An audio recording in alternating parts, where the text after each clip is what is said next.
Oh my, I am a climate denier because I don't believe that all these fires around the world, from Turkey and Greece through Spain, Canary Islands, everywhere, Canada, United States, that these are all caused by climate change. Oh yes, the planet is on fire.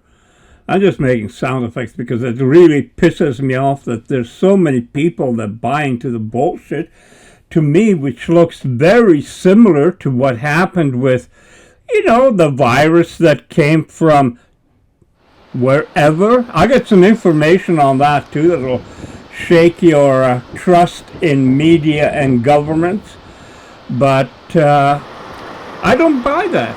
It's so many of the fires are caused by arsonists. Here in the Okanagan, everywhere around the world, arsonists are setting fires. Now, what could be the reason for that? I got no idea. But I do realize that people that don't live in the Okanagan, when they watch the news, they are led to believe that the Okanagan is on fire, especially West Kelowna. Holy crap. We've been getting calls from people who know us and our family members that they're afraid for us. What's going on there? And you know what's going on? Not a hell of a lot to see. For the people that have lost homes, it's tragic, beyond belief, and it keeps happening year after year. But for most of the people, it's not a big event, except for watching it and still building up more and more fear within people. Because that's what you gotta be. You gotta be afraid. Be afraid. And now I'm going to be getting back to more of the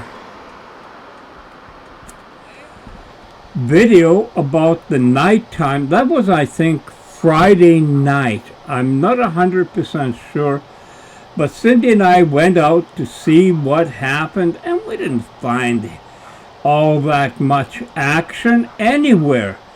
But, I could have filmed stuff to make it seem like hell's breaking loose. Use video from days ago, which I've seen the mainstream media using. It's a little bit of deception. These fires are becoming a yearly event. This was, I believe, the day after or the night after the huge firestorm that swept across the top of the mountain by Kelowna, West Kelowna that is, and there wasn't all that much to see. Now, I'm not saying things have turned, it's very nice and sweet. There's a hell of a lot of people that have suffered tremendous loss. I've heard now that upwards of 200 houses could have been, well, they don't say houses, by the way. You know what they say now? Structures. We're burning down structures. Now, how do you feel about the language changing, and could there be an ulterior motive for that? 20, 30-year-old nothing? Structures are burning down because that's less personal than if we say homes. People are losing their homes. That's not nice. Structure's more tolerable because you don't know. It could have been a garden shed. It could have been a barn. It could have been a structure. But homes have burned. People have lost their homes. And the future is very uncertain for some people. Will they be able to rebuild? What will happen to insurance rates? All kinds of different things. But even when it comes to travel and tourism, how it's being impacted now. We have 35,000 people in the province who are on evacuation order right now. We have about 30,000 people who are on advisory that within a matter of hours could receive notice that they are on evacuation order as well. On Saturday, BC entered its second day under a state of emergency.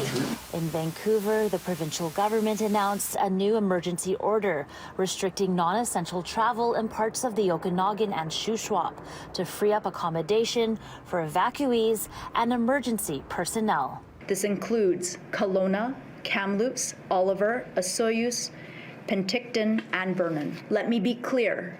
Temporary accommodation in the areas I have listed are no longer available for non-essential visits.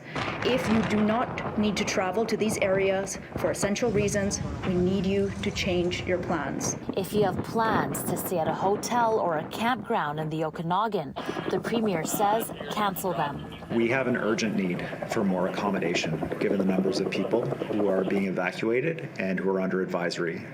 The situation changes very quickly, given the dry conditions and the winds. If you are currently in accommodations in these areas, we are asking you to voluntarily check out early and free up those spaces for evacuees and responders. According to the BC Wildfire Service, there are over 380 active wildfires in the province, 15 of which are wildfires of note. The two closest to Vancouver are in Kokipi Creek and Crater Creek. The fire at Adams Lake Complex in the Kamloops area grew by 20 kilometers in just 12 hours overnight. The Crater Creek fire expanded to more than 37,000 hectares from Friday to Saturday and crossed the U.S. border, with over 3,000 responders now trying to contain the fires. We are grateful to have international firefighters from Australia, Mexico, Brazil, and Costa Rica. These folks are in addition to the thousands of local contractors already engaged in the firefighting effort. And there's no sign of the wildfires slowing down. And I want to express my gratitude to people who heard our call yesterday not to travel if you don't have to. The fact that you stayed home, we know it's challenging. We know you had plans, and we're grateful for your understanding. You know, I got a conspiracy theory for everything, and Cindy and I have traveled the interior a lot. I got a lot of film of pine beetle damage, which kills the trees they left as dry matches in wherever they are. So I have a conspiracy theory on this too. They are testing people's obedience. When the government says don't travel here or don't travel there, don't have your vacation here, don't have your vacation there, they're testing people's ability to do whatever the government says. Basically, you know, you remember back when Trudeau was blabbing his big fat mouth about, well, you know, I don't want my kids on an airplane with somebody not vaccinated beside them. You know, if you're vaccinated, Biden said, yeah, you're going to be protected. You won't get sick, and you won't get other people sick. Is that still the truth? You know, we have been lied to over and over and over, and people still fall for it. They don't question. They don't want to see the big picture, because there's a big picture unfolding for all of us. Everything from central bank digital currency to 15-minute cities to doing away with fossil fuel vehicles, you name it. It's going to happen in this chapter of our lives. My kids and I moved back home after the 2003 fire. It was similar to this, only worse still. I'm not even sure where the hell we are now. Oh, we're coming up onto the lake.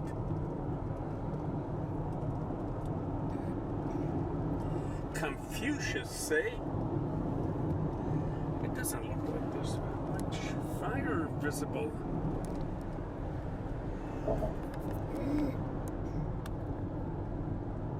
There's more traffic tonight than there is on a Wednesday night when I come home from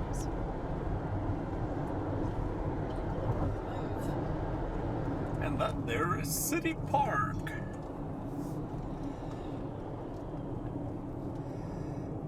You might have to change lanes because this one hit. Yeah.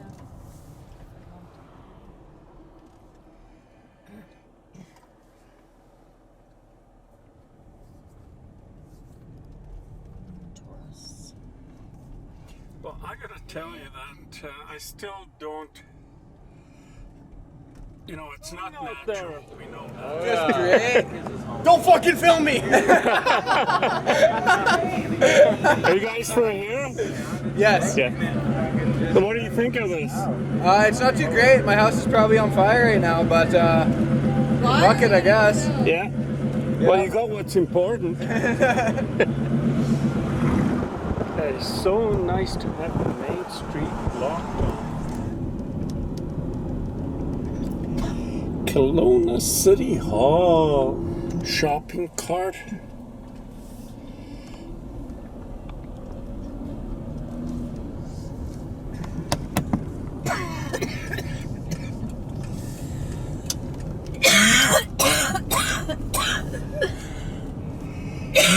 Do you want me to drive? No. Well, you can turn around. Well, might as well go in a bit now.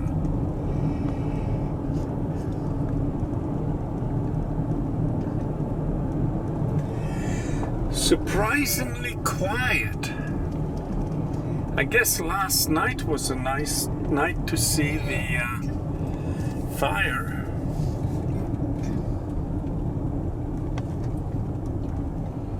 I think the smoke is just so thick you can't see across the lake tonight. I'll go down.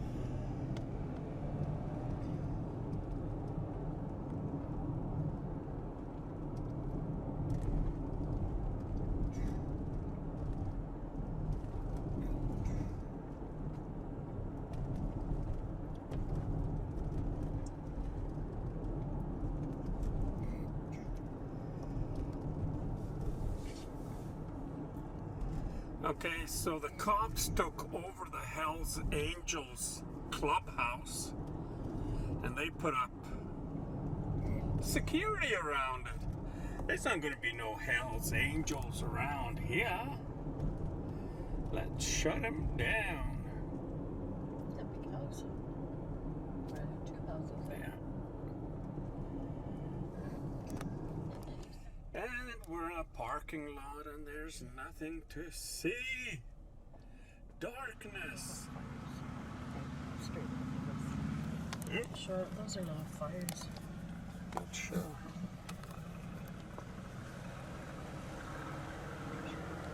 Pretty sure the way they're flickering. I see nothing. Okay.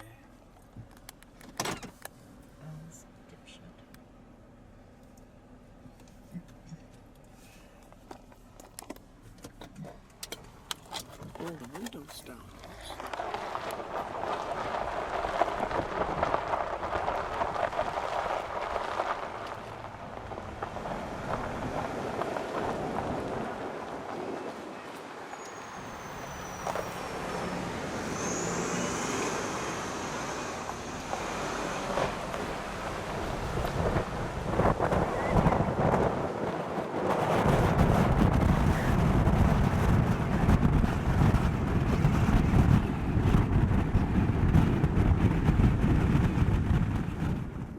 So now get this, Kelowna is a vacation city, it's a university city, and it's a retirement place because you're not going to afford any of the condos around here, if you're working for hourly wage, you got to have a big salary. I mean, I think the most expensive condo now, it's a rooftop penthouse. I think it's 3 stories. I mean, it is big.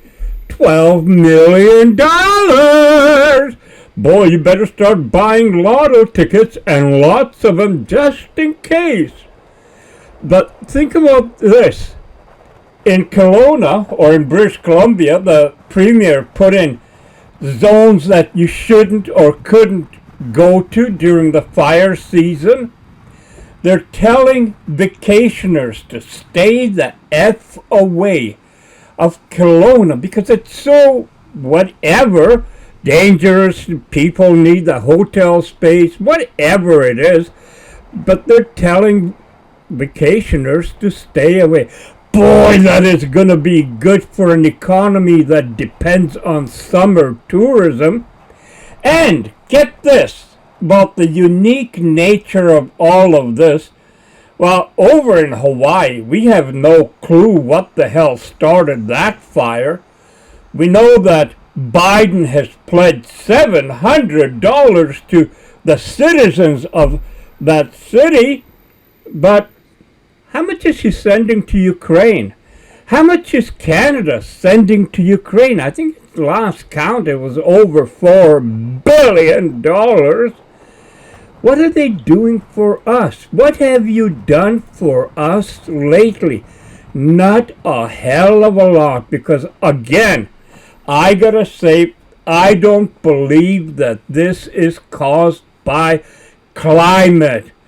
But that has to be one of the best things that they can frighten people about, because, well, you go outside, it's warm. It never used to be warm, you know, when you lived in Merritt in the early 70s, and you didn't have rain for a long time, and temperatures were around 100 degrees Fahrenheit, day after day after day, so you could go swimming in Nicola River or the Coldwater River, go tubing, spend time at the open swimming pool they had in Merritt at that time. By the way, that's been closed in now. It's gone. But anyway, many of us old-timers lived through all that crap, but now a lot of people, especially, well, not just older, there's all kinds of people, think that this is real. Climate change is going to destroy us. We're not going to be able to survive. It's never been this bad on the planet, you know, never. We are experiencing the hottest temperatures ever. You know how hot it is? Good morning. Humanity is in the hot seat. Today, the World Meteorological Organization and the European Commission's Copernicus Climate Change Service are releasing official data that confirms that July 2023 is set to be the hottest month ever recorded in human history. We don't have to wait for the end of the month to know this.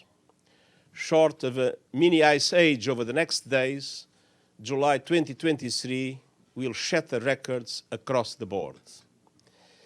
According to the data released today, July has already seen the hottest 3-week period ever recorded, the 3 hottest days on record, and the highest ever ocean temperatures for this time of year.